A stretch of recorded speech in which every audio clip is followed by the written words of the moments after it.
Looking at my reflection in the mirror, I let out a deep sigh. In the preparation room of the Lenox Hotel, my hands trembled slightly as I smoothed my navy blue cocktail dress. The gentle May sunlight streaming through the window enveloped the entire room in a soft glow. "Mom, this bow tie feels a bit tight." I turned around to see my son Lucas tugging at his collar as he sat on the edge of the bed. Looking remarkably dignified for a 6-year-old in his rented tuxedo. Though usually energetic, he seemed a bit nervous on this special day. Still, his endearing mannerisms remained unchanged. "Here, let me fix that for you." I knelt down and gently adjusted his bow tie. His large brown eyes looked up at me anxiously. I'd been watching over him all morning, worried about his shy nature. Every time his small hand clutched at the hem of my dress, my heart tightened. Usually, he would be absorbed in picture books I brought home from the publishing house or playing energetically in the park. My son's smile was my greatest comfort. Though my job as an editor at a small publishing house isn't easy, the time spent with my son after returning home always washes away my fatigue. "Are Grandma and Grandpa coming today?" At that question, my hands froze for a moment. Robert and Patricia Wilson, my parents. Publicly known as philanthropists, they run the Wilson's Golden Years Foundation as prominent figures in the community. Though they host numerous charity events under the banner of senior citizen support, they haven't once come to see their grandson since the day he was born 7 years ago. No Christmas cards, no birthday presents, nothing at all. For the first few years, we sent them our annual family photos. But there was never any response, and eventually, we stopped that tradition too. The relationship with my parents had grown cold ever since I decided to marry Michael 10 years ago. My husband's salary as a project manager at an IT company isn't low by any means. In fact, our combined income allows us to live quite comfortably. But in my parents' eyes, we were from different social classes. My mother, in particular, had hoped for a marriage connection with a wealthier family. "Jennifer, you've disappointed our expectations." Those words my mother spoke still ring in my ears. From that day on, I became my parents' fake daughter. For parents who valued their social standing above all else, my choice was unforgivable. In contrast, there's my sister Rachel. Working as a nurse while obediently following our parents' wishes, she's cherished as the ideal daughter. She found a marriage partner who met our parents' expectations and became today's bride. I was even surprised to be invited. "It's all right, Lucas. Let's keep our distance from your grandparents, okay?" I whispered softly while gently stroking my son's head. Beside me, my husband Michael, adjusting his tie, cast a worried glance my way. With his mild-mannered personality, he had tried several times to reconcile with my parents. But each time he was coldly rebuffed, and now he can't hide his resignation. "I hope everything goes well, just for today." In the car heading to the venue, I found myself captivated by my son's smile reflected in the rearview mirror. Lucas, with his bright and sincere personality, is my irreplaceable treasure. Even if my parents don't acknowledge us, I silently vowed to protect this small family's happiness no matter what. Outside the car window, the streets of Boston passed by quietly. Born and raised in this city, I had started my own family here too. Memories with my parents certainly remained scattered throughout this city, but now wasn't the time to dwell on them. Upon arriving at the venue, a large number of guests had already gathered. Under the luxurious crystal chandelier, white damask tablecloths spread elegantly. White roses and calla lilies added refinement to the entire venue. And at the entrance to the venue, our eyes met with my parents. My mother in her Chanel suit and my father in his Armani. Their flashy jewelry made their demeanor appear even more pretentious. Wrapped in luxury brands, they were the very picture of success. A cold gaze. A moment of silence. My parents merely glanced at us before quickly looking away. At that gesture, I felt Lucas's hand tremble slightly in mine. "This way, please."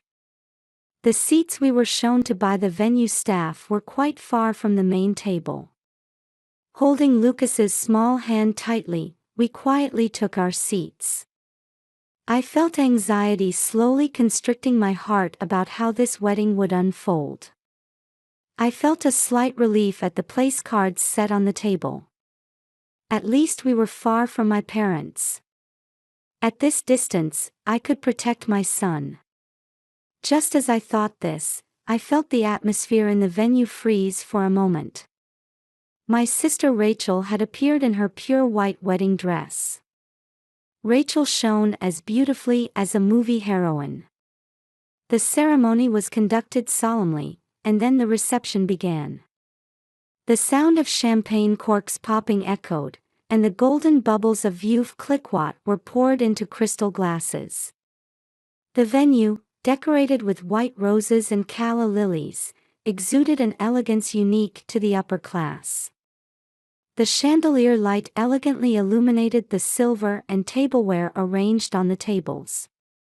In this fairy tale-like splendor, I held my son's hand tightly. "Mom, that white cake is really huge, isn't it?" Lucas whispered to me. Despite his tense expression, childlike curiosity peeked through. The wedding cake was 6 tiers high, decorated with delicate sugar craft. Its pure white form caught the eye clearly even from our seats at the edge. Today's menu features filet mignon and lobster thermidor. As the serving staff's voice quietly echoed, I lowered my eyes to my plate. Despite the aroma of luxurious food wafting through the air, my stomach was too tight with anxiety to swallow even a single bite. And now, a word from the bride's parents. At the MC's announcement, the venue fell silent.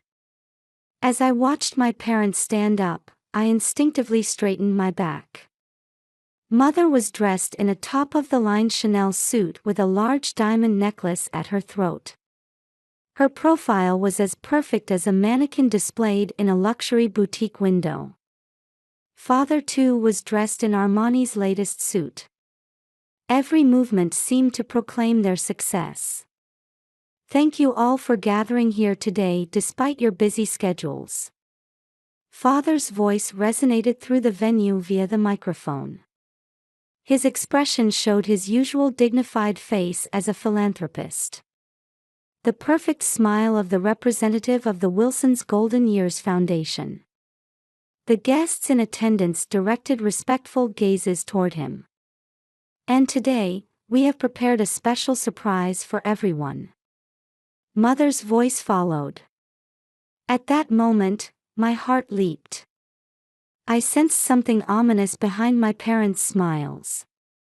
It was the same cruel light I had seen when they condemned my marriage 10 years ago. "Lucas Thompson, would you come forward please?" At the sudden call, my son looked up at me anxiously. The venue's spotlight illuminated our table. The surrounding guests turned curious eyes toward us. "It's okay." Even as I said this, my voice was trembling. Michael reached out worriedly, but Lucas had already stood up. The bow tie I had fixed this morning in the preparation room was now slightly crooked. "Come here, please." A staff member approached with a small silver tray. It was clearly child-sized. Realizing it had been prepared in advance, anger welled up in my chest. Not knowing what was about to happen, Lucas timidly stepped forward. Watching my son's small back as he walked between the pure white tablecloths, he looked strangely vulnerable. The spotlight mercilessly poured down on his small frame in the tuxedo. The atmosphere in the venue changed. Small whispers began circulating among the guests. Lucas, usually so energetic, now walked forward as if shrinking into himself. "Ladies and gentlemen, your attention please." Father's voice echoed again. While wearing a broad smile, his eyes glinted coldly.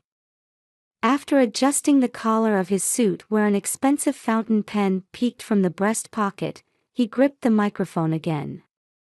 "Let me introduce today's special waiter, our defective grandson." The venue fell silent. I thought my heart had stopped. The chandelier light suddenly felt cold. "And his mother, our fake daughter. Worth less than her sister."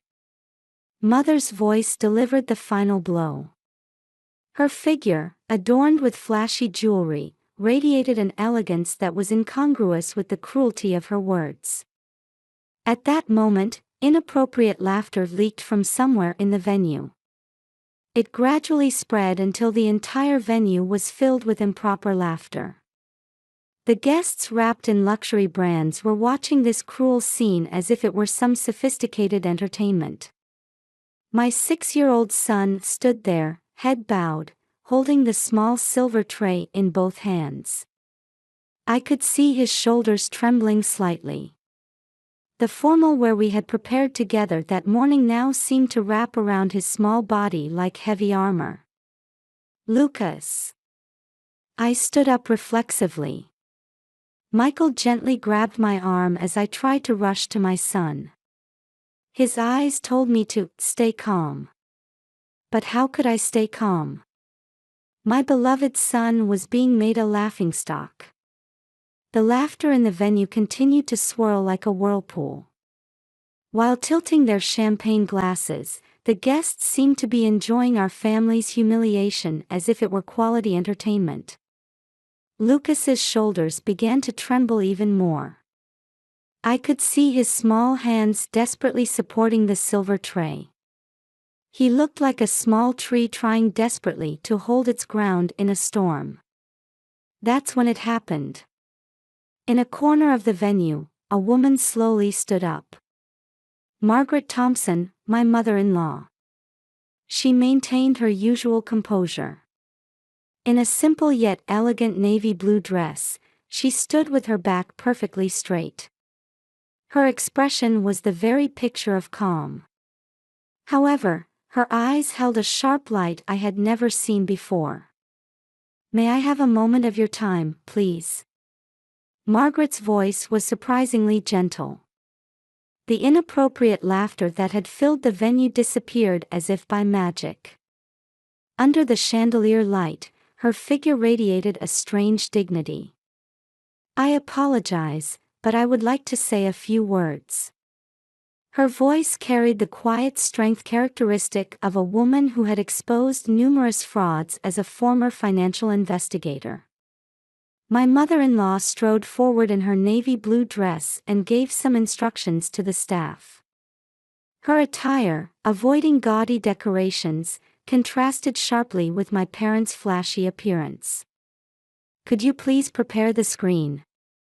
At those words, my parents' expressions stiffened for a moment. Mother's demeanor changed particularly noticeably. The large diamond necklace at her throat cast an unnatural gleam, and her hands could be seen trembling slightly. The mechanical sound of the screen descending echoed through the silent venue. Lucas still stood there, holding the small silver tray. Michael quickly stood up and drew our son close. I could feel his small back still trembling. "Today, I would like to discuss the Wilson's Golden Years Foundation." Margaret's voice echoed through the venue again. On the screen, the logo of my parents' charitable organization was displayed prominently. The luxurious golden design. the elegant curved text and silhouettes of young and old people together. However, its gleam now seemed to carry an ominous shadow. First, let me tell you about my mother. The projector light illuminated Margaret's profile.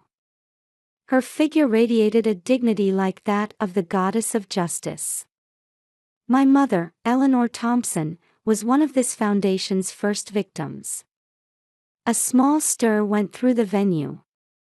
The screen displayed a photo of a smiling elderly woman. Michael's grandmother, my grandmother-in-law. The photo showing her warm smile was probably taken before she fell victim. 5 years ago, my mother donated her entire fortune to this organization. Her life savings of about $800,000. And immediately after that, she was placed in a facility where family visits were restricted. Margaret continued in a matter-of-fact tone. However, the anger hidden in the depths of her voice gradually became palpable. In her hands, she held a thick file. Initially, we tried to respect my mother's wishes. However, we noticed something was wrong with her. And then we learned about others who had suffered similar harm. The screen displayed financial documents one after another. Charts showing complex money flows.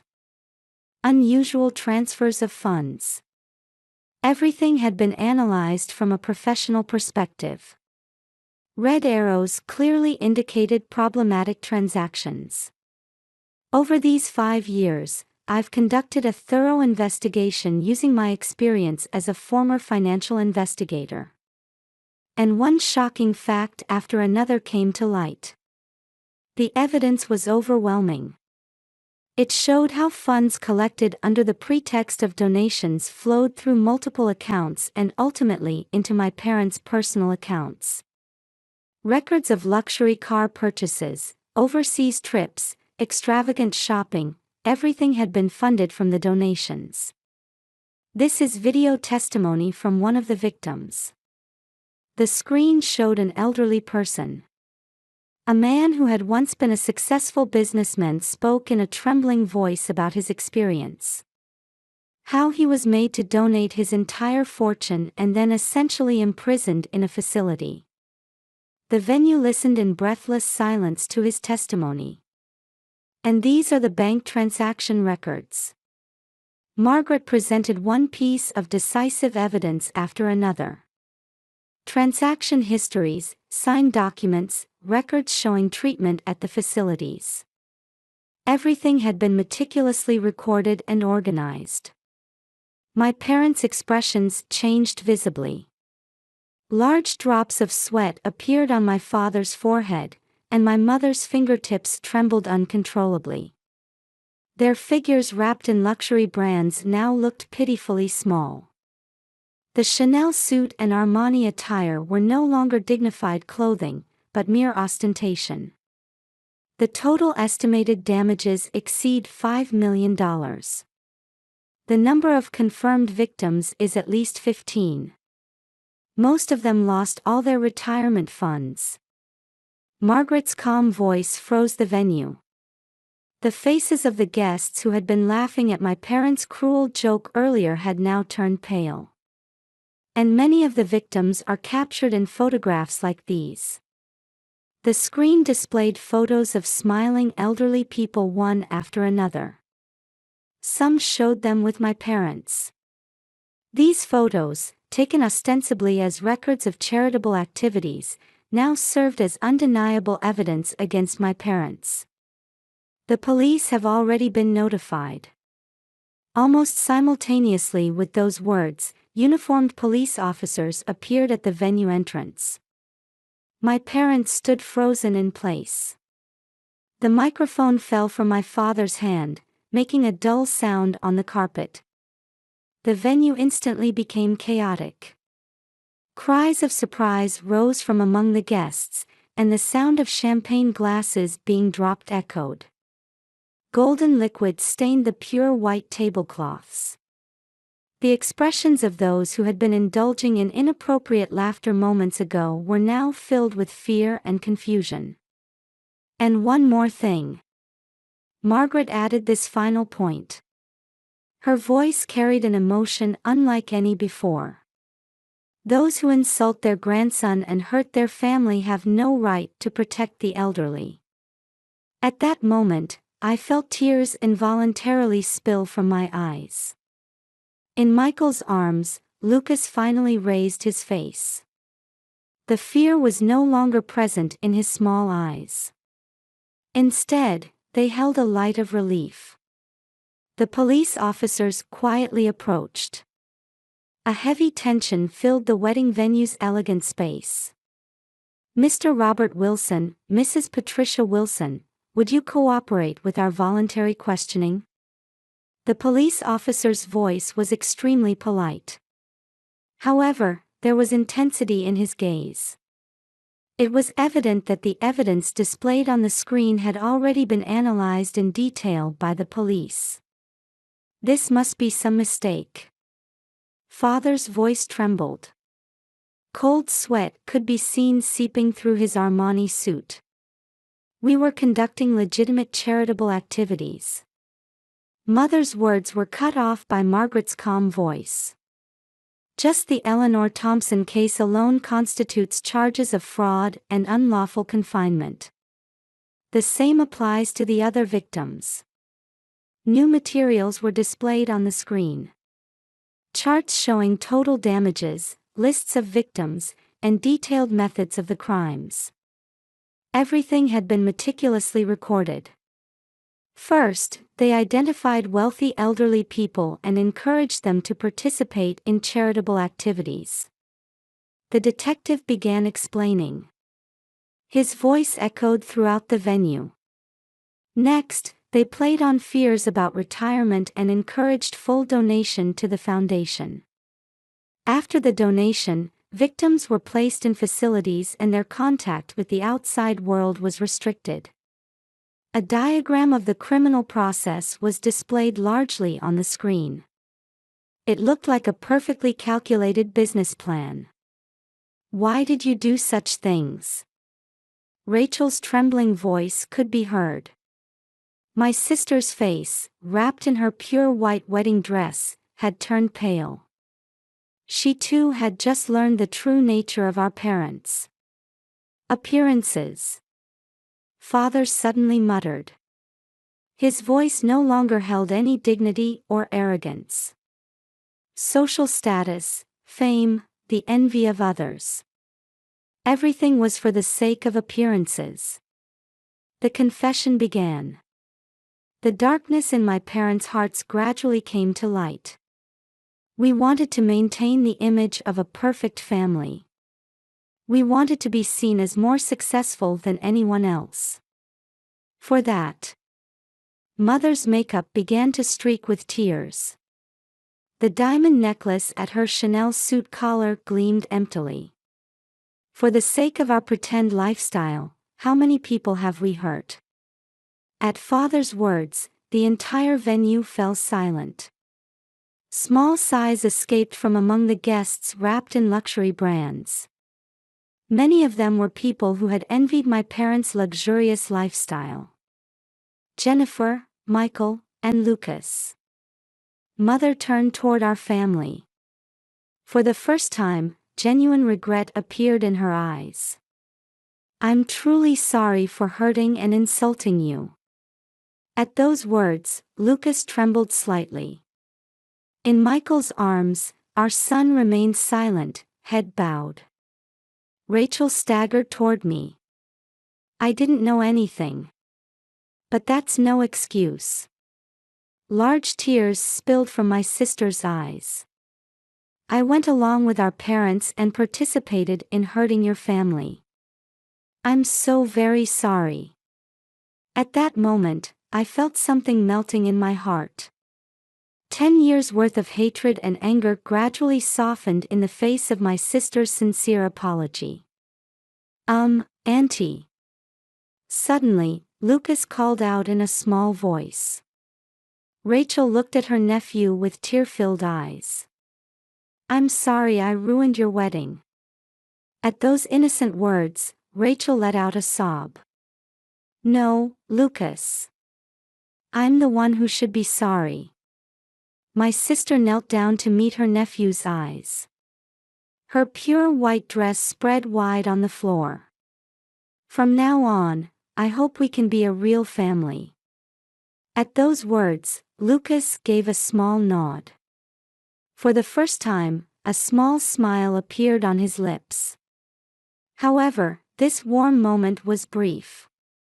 The police officers quietly approached my parents. "Mr. Robert Wilson, Mrs. Patricia Wilson, you are under arrest on suspicion of fraud and unlawful confinement." The sound of handcuffs echoed coldly under the chandelier light. The guests watched in tense silence as my parents were arrested in the luxurious wedding venue. But in my heart, a strange sense of relief spread. It was over. My parents' false life, their treatment of our family, everything was over. Margaret quietly walked to our side. "I'm sorry this turned into such a dramatic wedding. But this was our last chance to reveal the truth." I gave a small nod at her words. 3 months later, one morning, I was spreading out the Boston Herald at the breakfast table. The front page prominently reported the results of my parents' trial from the previous day. The photo showed my parents, once radiant as philanthropists, now as defendants. Without their luxury brand attire, the two looked very small in their prison uniforms. Wilson couple sentenced to prison for elder fraud. Deception behind the perfect family, full details of organized crime disguised as charity.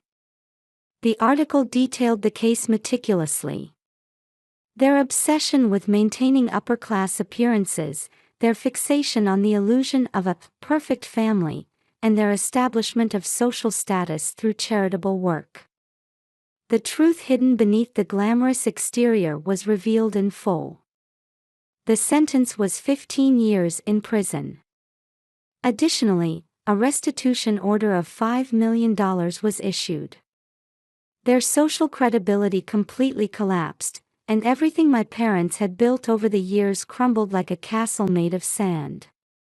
According to the article, compensation for the victims would come from selling all of my parents' assets. The Chanel suits, Armani clothing, flashy jewelry, everything would be liquidated to repay the victims. "Mom, Rachel's coming today, right?" Facing his breakfast pancakes, Lucas asked in a bright voice. His previous shyness had faded, and he had fully regained his lovable nature as a nephew. That day at the wedding venue when he stood trembling with the small silver tray seemed like a distant memory. Even the memory of being humiliated as a special waiter seemed to be healing. "Yes, she wants to discuss preparations for the new wedding." My sister and her fiancé, with his deep understanding, were planning a smaller wedding. After that day's ceremony was interrupted by the police intervention, Rachel had serious discussions with her fiancé. This time, instead of superficial grandeur, it would be a warm ceremony celebrating genuine family bonds. I heard they had chosen a cozy church rather than a luxury hotel for the venue. During the investigation, my parents' twisted psychology became clear. Their absolute desire to control family, particularly directed at me. Their vindictiveness toward a daughter who wouldn't follow their wishes, and their differentiation between the ideal daughter and the failed daughter. It was revealed that the incident at the wedding had been meticulously planned as a final punishment for me. According to the trial records, Mother testified during questioning, "We wanted to maintain the image of a perfect family. But Jennifer betrayed our expectations. So we thought we'd use her precious son for one final lesson." When I read that confession, I felt something quietly release within me. At the root of my parents' actions lay their attachment to a luxurious lifestyle, their obsession with maintaining the appearance of success, and a critical lack of empathy for others. Their tendency to treat family as possessions was clearly reflected in their attitude toward us children. But now, those dark shadows of the past are gradually fading.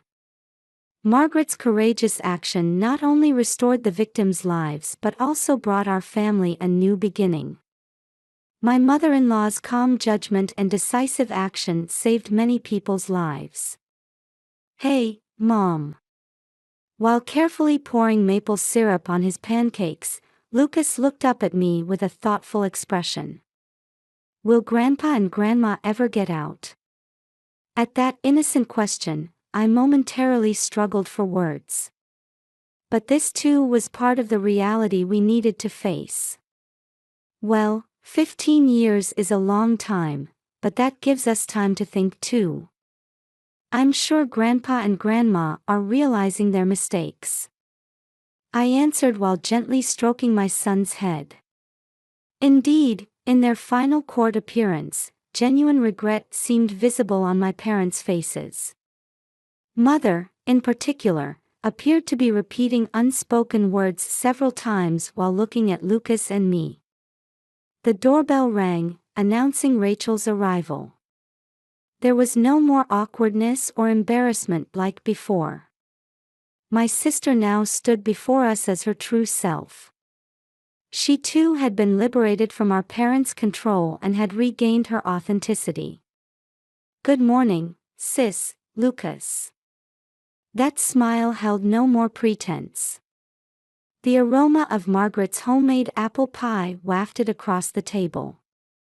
My mother-in-law had started baking this pie and bringing it over every weekend.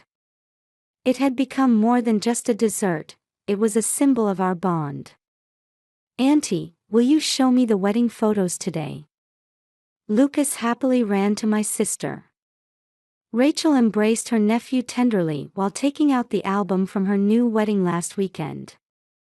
The ceremony was held in a small church, attended only by relatives and close friends. There were no luxurious chandeliers or expensive decorations. Instead, warm sunlight streamed through the stained glass windows, gently enveloping the church. Rachel chose a modest ivory dress rather than pure white.